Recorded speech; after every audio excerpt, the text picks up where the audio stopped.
Please stay on a little after they finish speaking, because I have not only a final plea for gifts, but I have a lot of fun news to share about our seminary on the way out. But this is going to be our last conversation, and it will be between Dr. Alexander Lingas, whom I've already mentioned to you, one of our foremost scholars of liturgical music. He is founding director and artistic director of Cappella Romana, the world-class vocal ensemble, who is producing an array of CDs, and their concerts are unforgettable. We had the privilege of producing one of their concerts last year. Dr. Lingas was also became better known in our church for being for leading a choral ensemble that participated in the coronation of King Charles III. It's not just anybody who gets asked to do that. Alex did, and it's no surprise. So rather than give extensive academic biography of Alex, and the paper is not coming to hand, I just let his credentials I've just mentioned speak for themselves. The recently ordained to the Holy Diaconate, Dr. Harrison Russin, another cherished friend of mine and a colleague on the faculty of St. Vladimir's Seminary, is director of music. And what else would I say about Harrison? Harrison has been instrumental with Talia Sheehan in resurrecting the Summer Music Institute every June that we hold, and is kind of a reboot of an ancient tradition of the seminary to have an annual gathering around education and singing of church music. So with these rather informal introductions, I leave it to you, Dr. Deacon Harrison Russin and Dr. Alexander Lingas. Thank you very much, Peter. It's wonderful to be here, and what a great day. So Deacon Harrison and I are going to be talking about tradition, which is something I'm sure that comes up a lot in the Orthodox Church, as we all know. But our title is Embodying Tradition in Contemporary Orthodox Liturgical Music, Back to the Future. And what we're going to do is we're going to split this talk up. So I'll speak for about 15 minutes, and then Deacon Harrison will speak after that, and then we'll have time for further discussion and questions in the chat. So I'm going to just share my screen and sound right now, because I do have a couple of music examples. So at the end of a day of talking, it's nice to hear some music too. So I've added a little bit to the title of our session, Back to the Future with Byzantine Chant, or Byzantine Chant. So what I'd like to do quickly is situate what's happening in the Orthodox churches of America within a worldwide revival of Byzantine or Byzantine chant. I'm at home in England, so we say Byzantine here. And what I'd like to then do is open up some space for discussion of what faithfulness to tradition might mean in our liturgical music. So Deacon Harrison's part of the conversation will be very helpful there. I'm going to concentrate mainly on the Greek Orthodox Archdiocese of America as refracted through my own experience, but I would be very happy to talk about other things going on elsewhere in America, or indeed elsewhere in the world in the question period. So just to situate everybody, so what is Byzantine or Byzantine chant? Well, it is the music that was developed at the same time that Orthodox services were. It was the more or less original music that was expected to be sung for those services. It has a very, very long tradition. We know some things about it from the 4th and 5th centuries when we start learning about what our services were like at that period. And then we have from later periods, notation from about the same time that we have Gregorian chant, which is the kind of Western Latin sibling of Byzantine chant. We have notations from around the 9th century, some earlier things too, but and we can more or less start reading them, figuring out what the melodies were like somewhere around the late 12th century.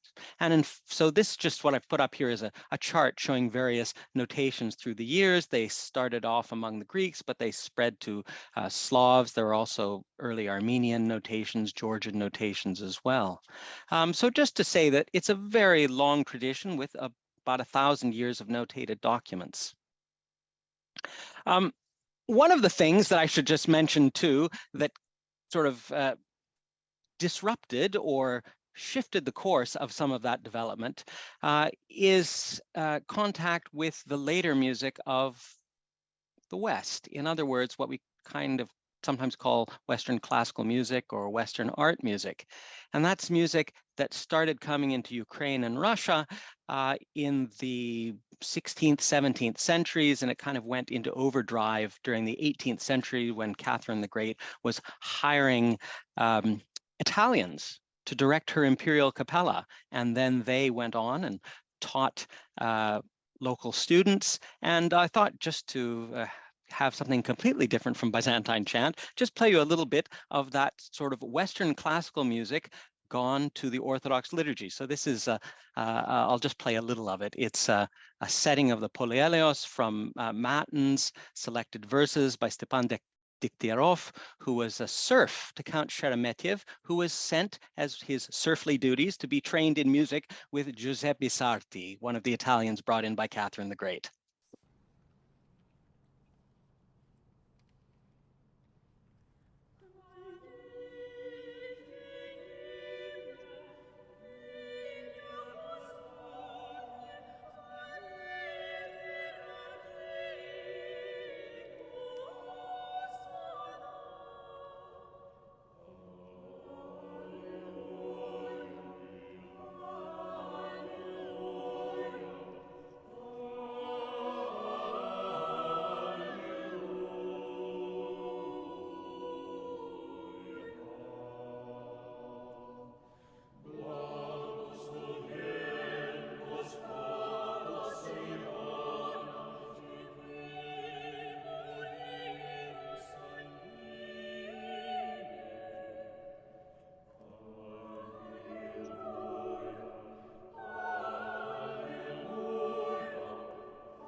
So that's essentially the music of Haydn and Mozart's era gone to Russia and into the Orthodox liturgy.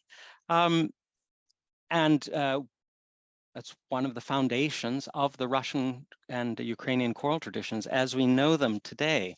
So cutting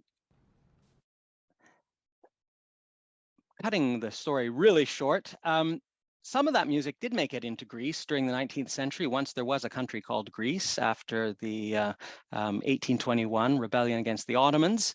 And but that mostly stayed in the palace and a few other churches. We did find Western influence, though, in Greece, going out even into the chant tradition. And a very important person in that regard was Ioannis or John Sekelarides, who put together a simplified version of the Byzantine chant repertory of the one-line monophonic, one-voiced music that people were singing in church that was traditional. He simplified some of the melodies, he simplified some of the tunes and the tunings, and in some cases he even added some harmonies to it. Now, why do I bring that up? Well, because it was Sekelarides' music that made it to North America. It was in staff notation, and it formed the basis for a lot of the music that was done and has been done, continues to be done in North American churches that use Greek sorts of music. So whether it be the liturgy of Christos Vrionides, who taught at Holy Cross Seminary back in the days when they were still in Pomfret, the Anastasiou hymnal, or hymnals that are out there today in the Greek Orthodox Archdiocese essentially use the music and the melodies of Sekelaridis as their basis. Now to sort of where I enter the story, I sort of got into all this. One of my teachers was the person you see here, Frank Desby, who was a scholar of Byzantine chant. He wrote both a master's thesis and a doctoral thesis at the University of Southern California on it. He also grew up in a place and lived in a place, Hollywood, where Sekelaridis was republished in 1949 there in Hollywood. And just to give you all a kind of an idea of the kind of the range of what we're talking about here is what happens when Byzantine music came to America and the things that happened to it. I'm going to play you a track from our Cappella Romana's Live in Greece album, where we have 3 versions of the hymn for the Holy Cross, Lord save your people and bless your inheritance. The first one is sung in sort of traditional Byzantine style. The second time was the way that Frank Desby taught people to sing Byzantine chant in a kind of westernized way that was influenced by what he'd learned about Gregorian chant when he went to university. And then third of all, his own setting for mixed chorus.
So the music of Byzantine chant kind of started having its own cultural development in America, and that's the basis of the Greek Orthodox choral tradition that one finds in many parishes of the United States.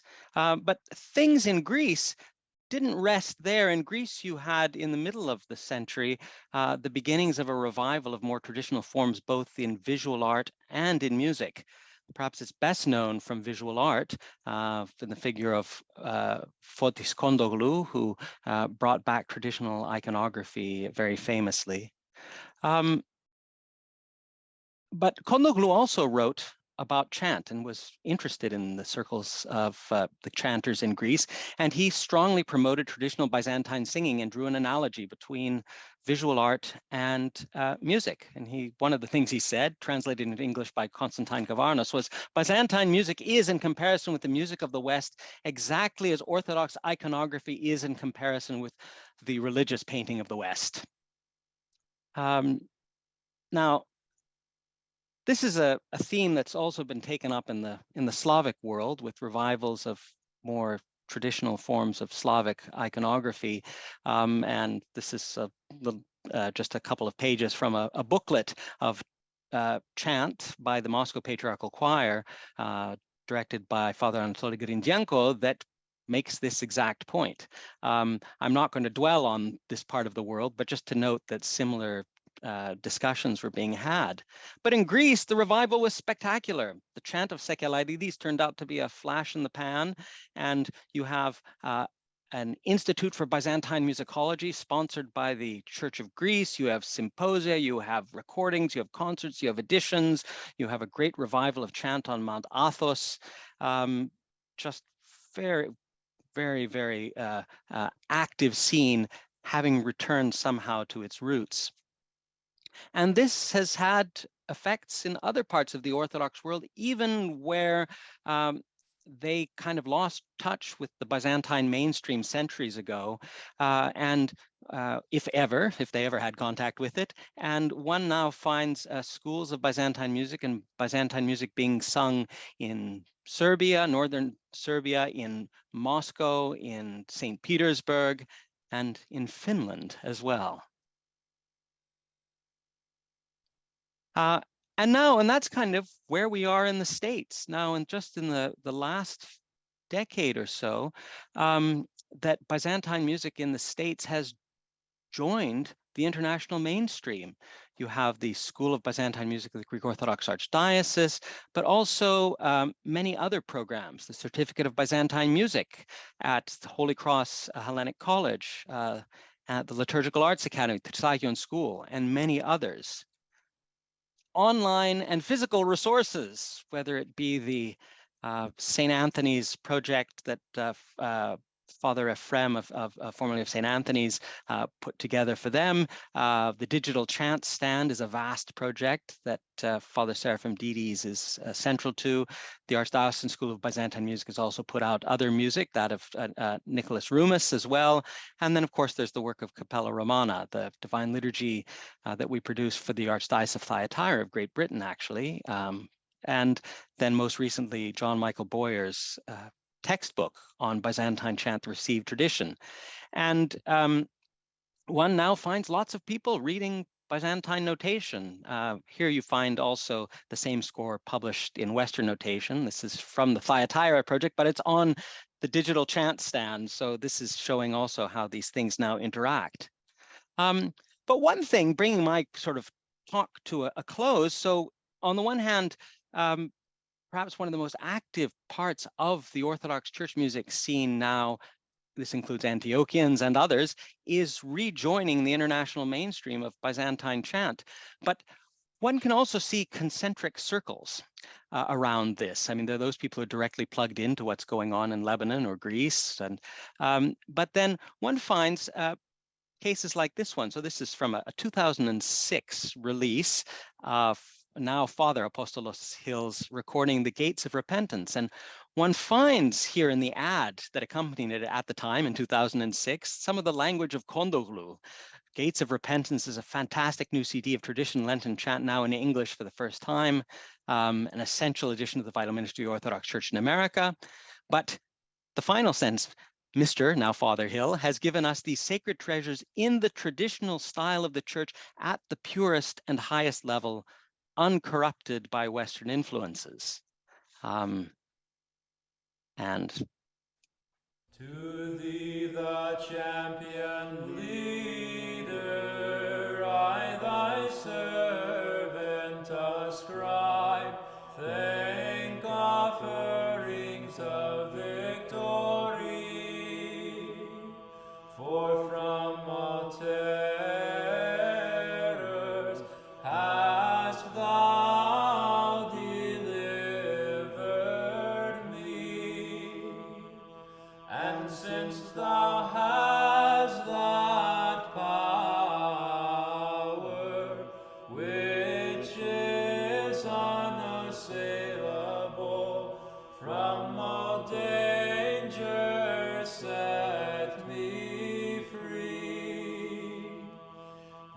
that I may cry out unto thee.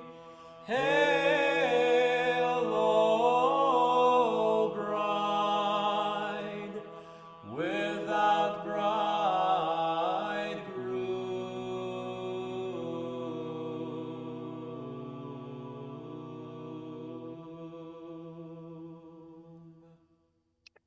Now, someone coming from Greece or Romania or Lebanon would certainly recognize the tune, but the method of performance, the tuning of the scales, the way that ornamentation is handled is all very, very different. So one of the things that I just want to kind of leave open and something for discussion is, what are the limits of the tradition, even as we transplant these to North America?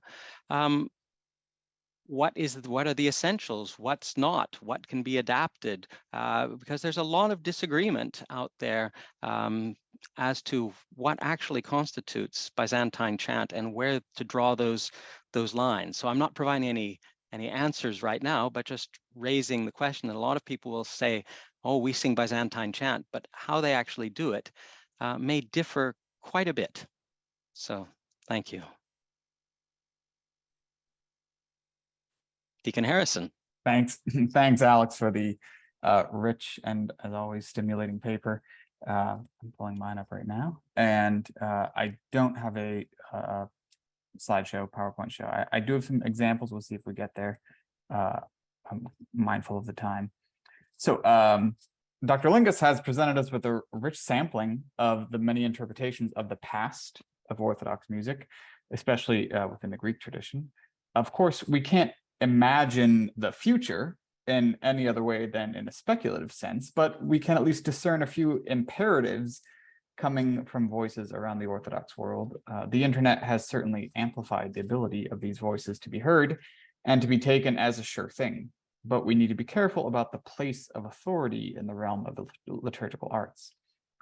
I would actually begin by asking two questions taken from articles.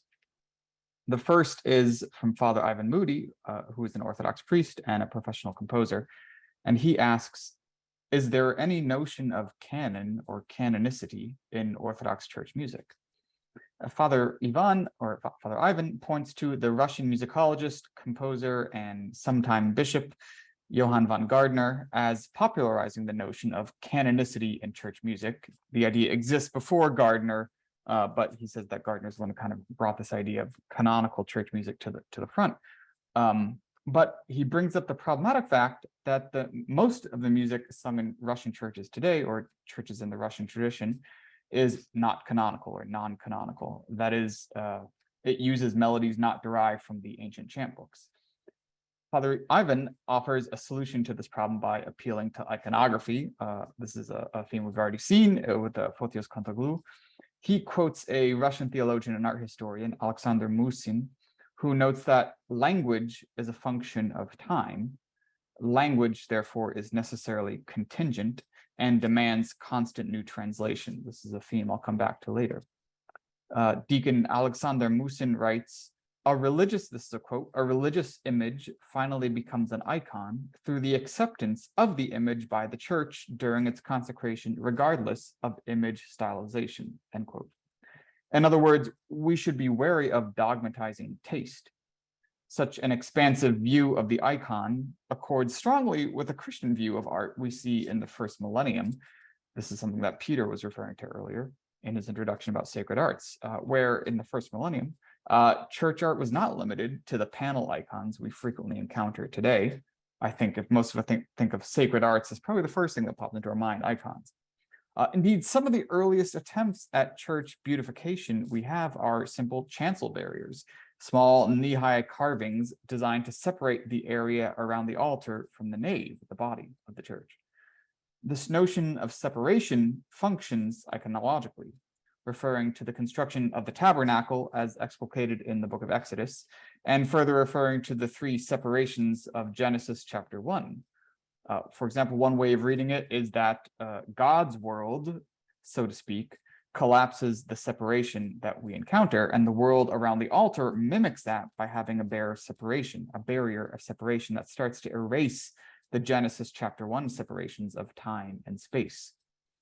If even a simple chancel barrier can act in such an iconic function, how much more can we read our music as iconologically and not attempt to canonize one particular interpretation of church music? The second question comes from an article I read several years ago, which was titled, "Can There Be Great Composers Anymore?" The question is apt, as for most North Americans, and I don't know about Western Europe, but we could probably say most of the world, concert music, classical music, has fallen away from any sort of cultural consideration. For example, if you look at a list of the Pulitzer Prize winners for music, you will notice several familiar names on the list up until about 1960. Aaron Copland, Charles Ives, Walter Piston, who wrote a music theory book, which is still used in many colleges, Samuel Barber, the famous Adagio for strings. Perhaps we can point to the famous 1958 essay by the Princeton professor and composer Milton Babbitt, "Who Cares If You Listen?" Which I will note, he didn't choose the title for that essay. The title was chosen by an editor, but it's rather catchy. Who cares if you listen? So perhaps that essay is indicative of the end of a common language, this kind of commonness that we have for popular music composition in America. Milton Babbitt describes serious music as music which has, quote, little or no commodity value. And that all serious music is therefore a vanity because it actually can't produce anything of monetary value. By this logic, composers therefore shouldn't be in the business of seeking fame and fortune. And those who do, so I guess the composers who do make it are sellouts. They're not real artists. I'm taking some of Babbitt's arguments out of context, but I'm just extrapolating. In this article, the first one I referenced, "Can There Be Great Composers Anymore?" The author points out that one thing we're missing today is this sort of common language for music. So for example, one facet of the music of Haydn and Mozart and Beethoven that makes the music so enjoyable is a common set of musical expectations. The most apt analogy I can offer today would be the expectations of a 30-minute sitcom. Just because we know there is a certain formula to an episode of Seinfeld. George and Jerry decide to transgress a mundane cultural taboo, misunderstanding occurs, and the other characters get tied up in their own plots, etc., so forth. That doesn't mean it's not enjoyable. In fact, the enjoyment comes from the play within the structure. Similarly, with so-called classical music, the enjoyment comes from knowing the expectations the composers are working with and against. Those common musical expectations began to unravel around 1914, however, and took a deep dive in the post-World War II era. I will point out that the situation is changing somewhat now, as many professional composers and musicians are increasingly blurring the previously demarcated lines between popular, classical, and film music. When we think about Orthodox church music, I think the situation is somewhat different. We do have common sets of expectations for how and what church music will do, how it will sound. Some parts of our liturgical services are rather verbose and usually are sung in a quick-paced manner that efficiently declaims the text. Interestingly, the Mercy of Peace, the anaphora of the liturgy, was traditionally treated in this rather perfunctory manner, and most of the extant musical settings for the anaphora responses are fairly late. There was a sense that this was common music that everyone could sing. The antiphons at liturgy in the Russian tradition are usually sung rather quickly, but I hope with understanding. The apostica at Vespers tend to be rather snappy in the Byzantine tradition. On the other hand, there are expectations for moments in liturgy when we slow down. The Cherubic hymn is an obvious example, but we can also include special moments like the Anexantaria in the Greek tradition, these special verses that extend the opening psalm of Vespers, Psalm 103, to sometimes 45 minutes longer. We also have harmonic, melodic, and rhythmic expectations for what counts as appropriate music in our different traditions, as well as expectations for performance practice, how a voice should sound. Composers flourish in environments with these kinds of expectations, I think. J.S. Bach, for example, made his primary living as an organist and a composer of liturgical music, composing just about every week a 20-minute cantata for every Sunday of the Lutheran liturgical calendar. This is pretty monumental when actually you look at the other things he did in his life, including teaching both music, organ, and he also taught Latin and catechism, I believe. So Bach's music is original and yet accessible, responding to the musical and theological expectations of his time, but also pushing boundaries in other areas. I think all of us find this kind of inspiration and moments of musical transcendence in composers who work within and beyond certain boundaries. The elongated chants of St. John Kuvuzelis, the sublime choral music of Rachmaninoff, the striking harmonies of Taiki Zes. All the music we sing in Orthodox worship was at some point new or newly appropriated and transfigured. I would argue that there was no neutral choice when considering church music. Even the quote-unquote canonical melodies of Kievan or Byzantine or Georgian music is a value-laden choice. The common language of those canonical melodies can allow for greater understanding and experimentation. With these questions and their implications in mind, I'd like to consider three possible modes of liturgical music composition. Some of this is based on my experience with the Summer Music Institute that we just hosted here at the seminary in June.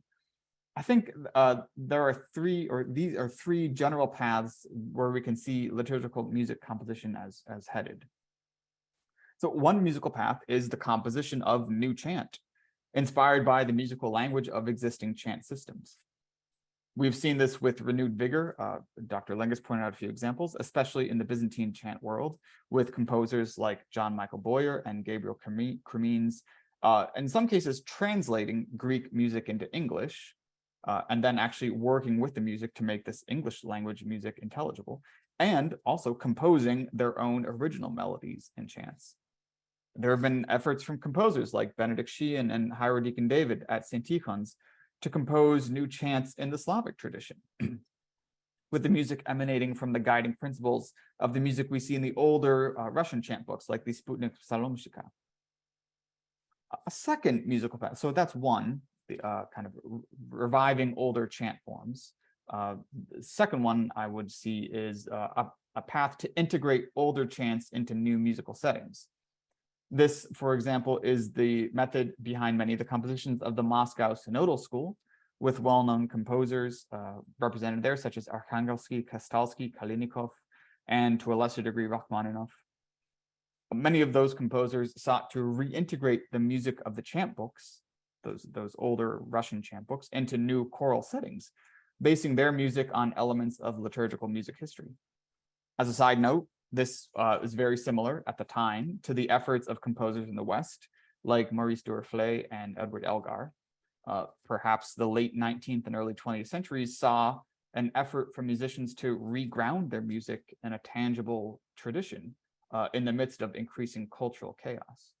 We can also point to composers in the Greek tradition, as Dr. Lingas did, like Taiki Zes and Frank Desby. Recently, I came into contact and have grown to love the music of Dawn Helene, who lives in New York City. And we recently hosted her for the Music Institute at St. Vladimir's. And they take inspiration from what we could call standard Byzantine music, or in some cases, recently standardized music by Saklarides and his students. And in many of these cases, they are taking Byzantine melodies and harmonizing them. We just heard an example in Dr. Lingas's presentation. A third musical path might be called liturgically inspired free composition. We still welcome a great amount of musical energy in this area, though it is not without its critics. I point to the writings of Father Sergei Glegolev, who proposed 2 years ago in 2021, who argued that music should be recognizable as churchy. I'm paraphrasing his words. It should be recognizable as a belonging in church, like an icon, but could be made new using different compositional techniques. For Father Sergei and his students, the text and the liturgical function of a piece always stands above as the guiding principle of music. An entrance, for example, should have musical features of an entrance. A song of praise should invite everyone to sing with joy. Father Sergei sought to reinvigorate the ancient liturgical form of the antiphon, creating simple melodic refrains a congregation could sing along with. We might also include the music of Benedict Sheehan in this category, another composer we featured at the Institute in June. Benedict takes inspiration from an eclectic group of sources, including traditional Orthodox music, but also American folk singing traditions and modern concert choral music.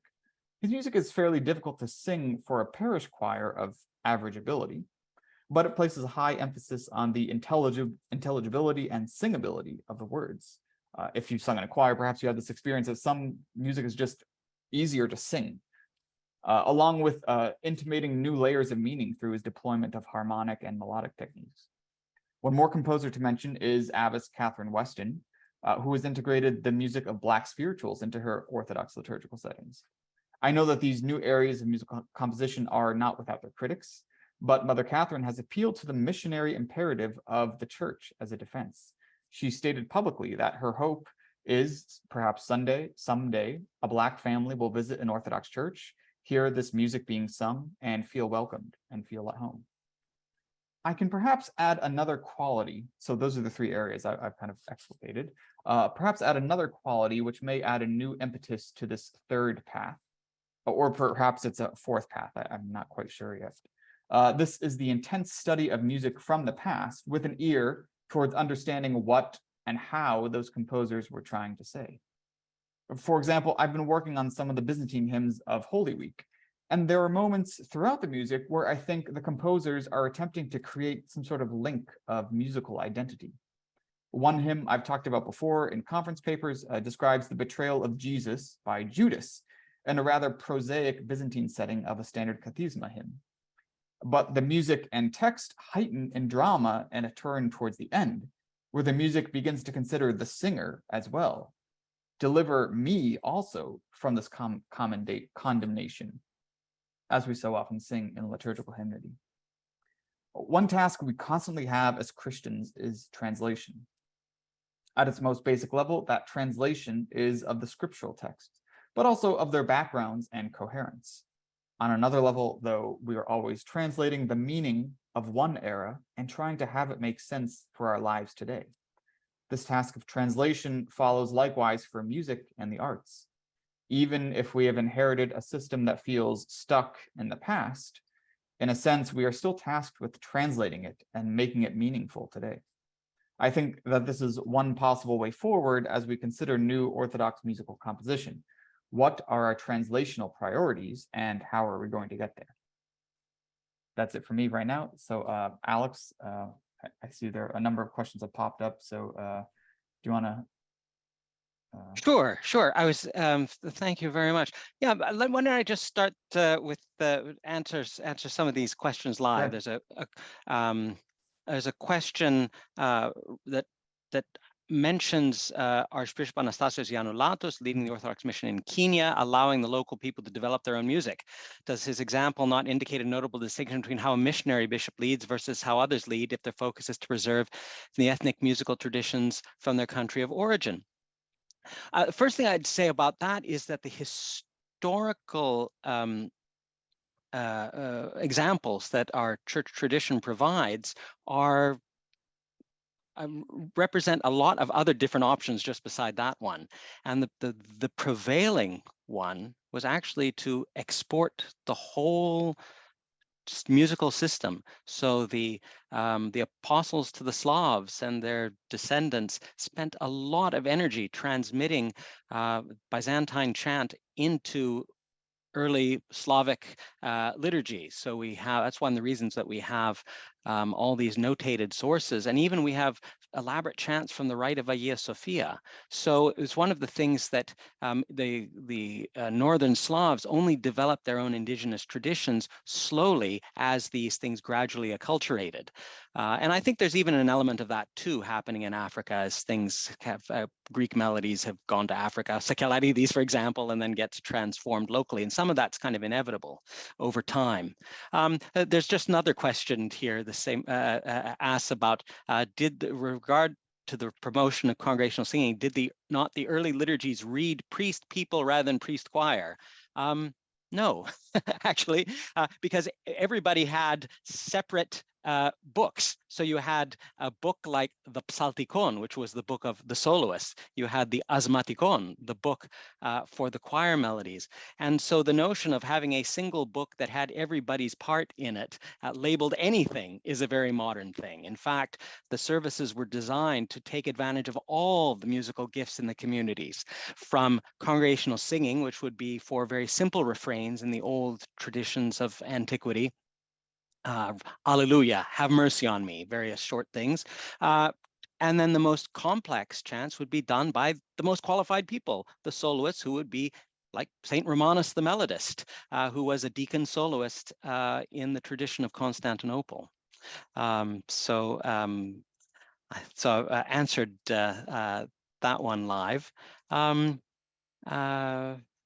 Actually, Deacon Harrison, are there any things that you have actually coming out of your your presentation? I mean, I think you covered a lot of things that we have both have talked about before, and you brought up these very important questions, some in a different way, of what's canonic, what are the borders, and that it's a very different thing in the world of music historically than it has been, say, with theological texts, dogmatic statements. That music has been something where we can see more change and variety than almost any other part of Orthodox historical experience in some ways. It's true. It's also the aspect perhaps that requires the most practice on just a weekly basis. I mean, people have made this analogy before, but when you get an icon, it's there. It's you don't. You probably should take care of it, clean it, make sure maybe it will require maintenance at some point. But you get it and you have the icon. Music is not the same thing. Music requires constant diligence. And yeah, just to come back to your first answer on the kind of the exportation of music, that's the origin of music across the Orthodox world. I'm not certain about Georgian, the music of the Church of Georgia. Is that also within the Byzantine? Yeah, I mean the early Irmologia and everything else that they take the tradition of Jerusalem and then they replace it with the kind of hybrid tradition of Constantinople. So I mean, the part of the problem is we can't read the old Georgian notation, and then it stopped being used at a certain point, which is a sort of similar situation with the Armenians.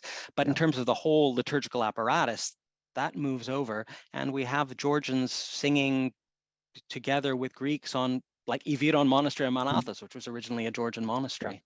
Yeah, that makes sense. And that's the same issue that's going on in Ukraine and what is now Ukraine and Russia. That you have, this early layer of notation, the Kondakardian notation, that essentially it derives from Byzantine music. Now, within a couple hundred years, it kind of develops its own flavor. But even the number of scholars have pointed this out, the Slavonic language was essentially created, and the hymnography was created to match the Greek prosody, so that you could kind of just have a one-to-one relationship. Now, I think some sort of enculturation is natural over the course of centuries, and that happened obviously in the Russian Church, or the church what is now Russian Ukraine. It's happened in most of the major Orthodox churches, but it kind of starts from, as Dr. Lingas pointed out, starts from this exportation in a sense. The thing that's different now is that we have recordings. And whereas if you send somebody off to sing somewhere else and teach people in another country before, there was no way you could go back and check the original, other than at least until that particular teacher dies, if they're there and then they die and whatever. And then we find sort of similar problems with the transmission of Gregorian chant. It's a Mediterranean tradition that gets sent north. Charlemagne asks for people to come teach chant to the people in the north, and we have all these stories about how they got it wrong and couldn't properly sing the way that the people in Rome did. So I think that in our modern world, though, and this is one of the things that's really interesting what's happened in the Byzantine scene, is that globalization has enabled a kind of re-internationalization of the tradition in the way that it hasn't been, wasn't that way for much of the 20th century, in part due to pressures that started the 19th century so everybody had to have their, if they're going to all have their own countries, their own patriarchates and everything, they all have to have their own music. So where there was an attempt actually to maximize difference in some cases, and now there's an attempt to kind of reintegrate, at least on the part of some people. That's a great observation. Thanks, Alex. There's a question at the bottom from John Boyer, who's asking, as it's easier to find professional, or at least professional looking scores, especially through the internet, he says that quality and liturgical appropriateness are paramount.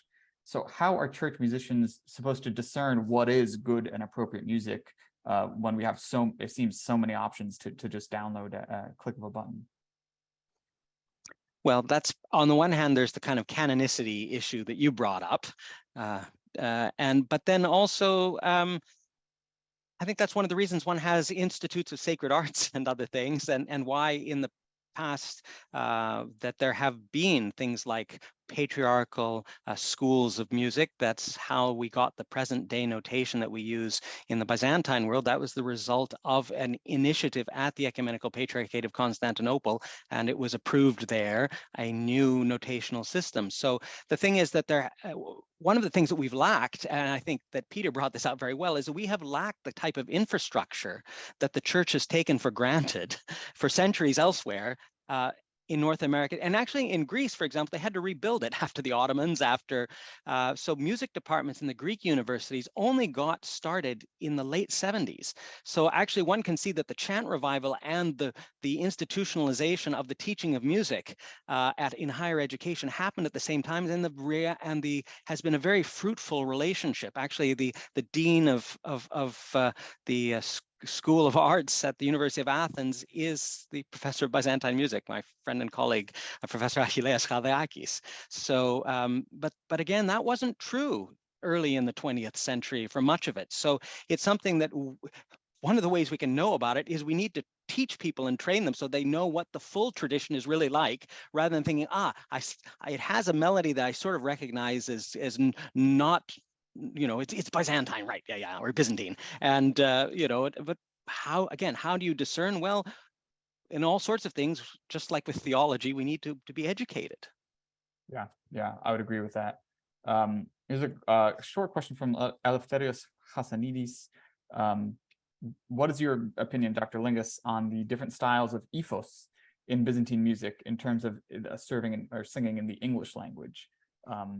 Do you think that the language actually changes the ephos? And maybe you could define ephos then for those who are listening. Sure. Ephos is one of those slippery terms. In the 19th century, it seemed to mean compositional styles. So, and now it means vocal delivery, method of performance, how you read the scores, realize what's on the page and turn it into sound is one way. Performance practice would be another way of saying it. In relationship to English, I'd say the jury's still out in some ways. I mean, we can find multiple different approaches and styles that are, comprehensible, liturgically appropriate, I would say, in a kind of way in that they don't interrupt or distract people during the liturgy. One of the things, even in the more traditional parts of the Orthodox world, like there are subtle differences between Romanian and Arab styles, and even different regional Greek styles. Once upon a time when Constantinople was still a going concern, the communities before the pogroms of the 50s in Istanbul, that it was possible even to tell sort of highly regional styles. So that there's always been a certain kind of spectrum that's been acknowledged as canonical ethos, canonical way of doing things. And what the limits of that are in the English language, I think is still work in progress. Peter, looks like we're close to wrapping up. Peter's looking, chomping at the bit to, but what a great comment to leave it on from Alex. I thank you both. I expected no less of a very informed, rather nerdy musical presentation that is just really substantive. for all who care to listen, and about issues of canonicity, about change and continuity that apply obviously to the arts as well as to theology. So really, thank you both. We are really just about at the dot of 4.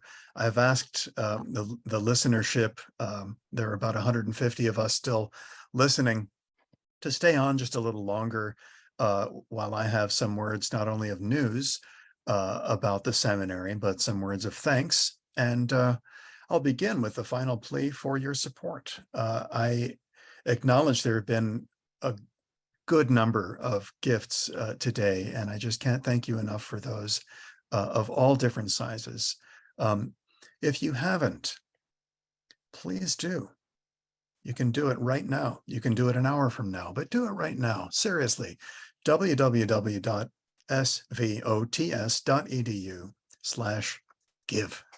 Really, any amount, just to show that you care, literally, that show that you're with us in this mission. We've had, if you ask me, I've actually been here all day. I would be surprised if many of you have been here for these 6 hours with me, but it's been a stunning day, so full of content, from Edith Humphrey and Father Chad speaking about reading and writing, from our 2 ethicists speaking about death and dying in the church, from our conversation on ecumenical and Orthodox Roman Catholic relationships with Paul Meyendorff and Alex Tudoria, our conversation on scripture and historical criticism with Dr. Legaspi and Dr. Brew Wallace, from what we just heard from Dr. Lingas and Deacon Dr. Russin, and perhaps I've left one out. I'm doing it from the top of my head here. But what we heard, I'll just say it one more time, is engagement with the life of the church.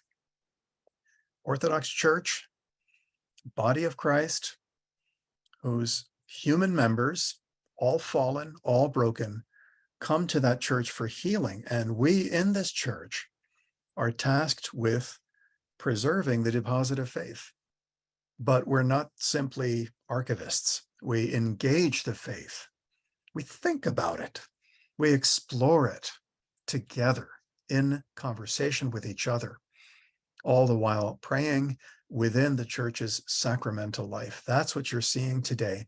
That's what we are, again, privileged and humbled to be tasked with at St. Vladimir's Seminary, which, as you can see, I believe in with my whole heart, and I have for just about all of my life that I have been involved with the seminary in some way, shape, or form.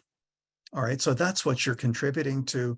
I've already emphasized how impactful gifts are from people rather than not just foundations or other things, but we need your gift in order to actually keep the doors open and educate students. Now, I promised you some news, and all of it is good. Just a wide variety of news. Dr. Albert Rossi, another one of my best friends, known to many of you. He's helped so many of us in our pastoral lives in the seminary and way beyond its borders. He was awarded the Medal of St. Innocent Silver Class by His Beatitude Metropolitan Tikhon for his steadfast service to the church over many years. That's just recent. We have hosted scholars and artists in residence. I have mentioned George Cortis and Alexander Lingas. We also hosted a scholar in residence, Father Maximus Constas, professor of patristics and Orthodox spirituality at Holy Cross. That was a really wonderful visiting scholarship. Just a few weeks ago, we launched the St. Vladimir's Online School of Theology. That's coming from a Lilly grant that we received. I mentioned that. It's an accessible extension of St. Vladimir's Seminary, and we offered 2 courses by 2 brilliant colleagues whom you heard today, Father Bogdan Bukur on reading the Church Fathers, and Dr. Michael Legaspi on Scripture, Orthodoxy, and the Old Testament. Each had more than 200 registrants, and I think we even capped it at that. So there could have been more. So that shows immense promise for the future. Big news to report that the seminary is in the final stages of gaining accreditation for a PhD program in Orthodox Christian Studies. This will be our first ever academic doctorate. We have been blessed to offer a doctorate in ministry, a vocational doctorate. This will be our first academic doctorate and fills a real need within the life of the church and the academy. Kudos to our Dean, Alex Tudorje, for really spearheading that process. Major work has been happening in our library, the Father George Florovsky Library, some high-tech additions as well as state-of-the-art shelving, because the Orthodox Church in America has entrusted us with their entire historical archive. It's moving to St. Vladimir's Seminary, and so we've readied our library for that. I've already talked to you about some of our Institute of Sacred Arts events that we've been able to host, including the Summer Music Institute.